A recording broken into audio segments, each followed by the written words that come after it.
सितंबर साल 1965 में इंडिया और पाकिस्तान की फौजों के दरमियान होने वाली मामूली झड़पें एक बड़ी जंग की सूरत इख्तियार कर जाती हैं और 6 सितंबर 1965 को इंडिया और पाकिस्तान की फौजों के दरमियान एक बड़ी जंग का आगाज हो जाता है।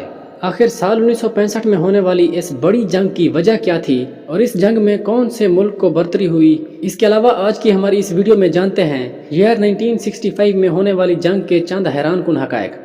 तो चलें यार, बिना टाइम वेस्ट किए ही वीडियो शुरू करते हैं।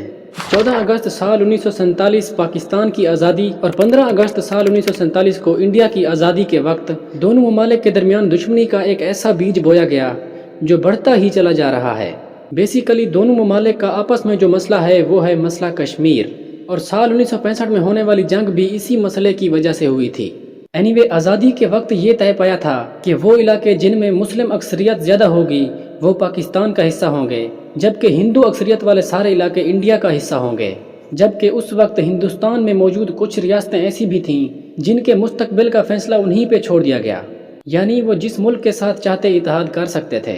इन्हीं रियासतों में हैदराबाद, जूनागढ़, श्रीनगर और कश्मीर भी शामिल थे, यानी ये चंद रियासतें थीं जिनके मुस्तकबिल का फैसला इन्हीं पे छोड़ दिया गया। साल 1947 में जब दोनों ममालिक आज़ाद हुए तब जूनागढ़ रियासत का हुक्मरान एक मुसलमान था, जबकि दूसरी तरफ कश्मीर का हुक्मरान एक हिंदू था। और दिलचस्प बात यह है कि कश्मीर की अक्सरियत जहां एक हिंदू हुक्मरान था वहां की अक्सरियत मुस्लिम थी, जबकि जूनागढ़ जहां पर एक मुसलमान की हुकूमत थी वहां की अक्सरियत ज़्यादातर हिंदू थी। कुल मिलाकर ये कि अगर आज़ादी के वक्त ये फैसला होता कि वो रियासतें जिनकी अक्सरियत मुस्लिम है वो पाकिस्तान का हिस्सा हों और हिंदू अक्सरियत वाले इलाके इंडिया का हिस्सा होंगे, तब असूलन ये बनता था कि कश्मीर पाकिस्तान का हिस्सा होगा और जूनागढ़ इंडिया के हिस्से में आएगा। लेकिन बदकिस्मती से जूनागढ़ जो कि हिंदुओं का गढ़ था उसे इंडिया में शामिल कर दिया गया, जबकि कश्मीर जिसकी अक्सरियत तो मुस्लिम थी लेकिन चूंकि उसका हुक्मरान हिंदू था इसलिए उसने ज़बरदस्ती कश्मीर में इंडियन आर्मी दाखिल करवा दी।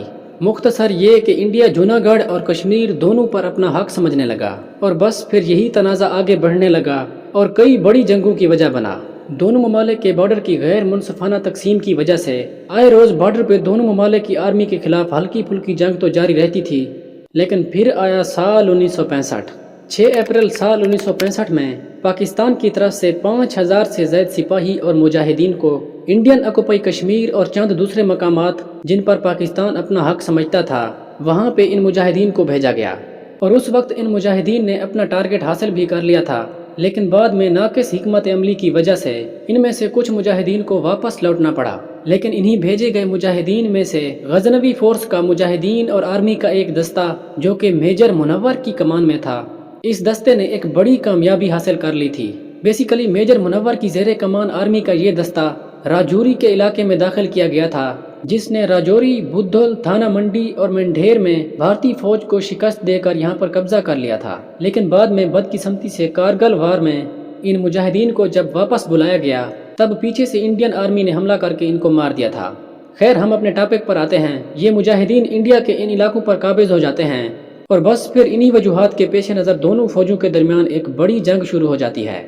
मुजाहिदीन से मार खाने के बाद अपनी इस हार का बदला लेने के लिए इंडियन आर्मी ने 6 सितंबर साल 1965 को 3 मुख्तलिफ मकामात से लाहौर पर चढ़ाई कर दी और इनका ख्याल था कि ये लोग लाहौर पर कब्जा कर लेंगे और अगर वो लोग अपनी इस मुहिम में कामयाब हो जाते तो पाकिस्तान का दिल समझा जाने वाला लाहौर इस वक्त इंडिया के कब्जे में होता। ये जंग अगले 17 दिन तक जारी रही और इसमें आज़ादाना ज़राए के मुताबिक 9000 भारतीय फौजी मारे गए, जबकि पाकिस्तान के तकरीबन 3800 फौजी शहीद हुए।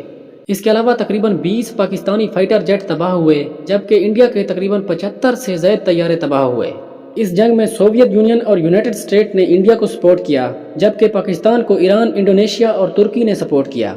ईरान ने इस पूरी जंग के दौरान न सिर्फ सियासी सपोर्ट दिखाई बल्कि उन्होंने पाकिस्तान को फ्री डीजल और पेट्रोल भी मुहैया किया। इसके अलावा तुर्की की जानिब से जख्मियों के इलाज के लिए नर्सेज का एक ग्रुप पाकिस्तान के लिए रवाना किया गया।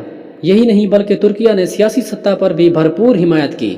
यूं 17 दिन जारी रहने वाली इस जंग के बाद पाकिस्तान को फतह हुई और लाहौर पर कब्जा करने की नीयत से आई हुई इंडियन आर्मी वापस उल्टे पांव अपने मुल्क भाग गई। और यूं 23 सितंबर साल 1965 को बाकायदा तौर पर दोनों ममालिक के दरमियान जंग बंदी का ऐलान हो जाता है। तो नाज़रीन, ये थी हमारी आज की वीडियो। उम्मीद है आप लोग वीडियो को लाइक और आगे शेयर भी करेंगे।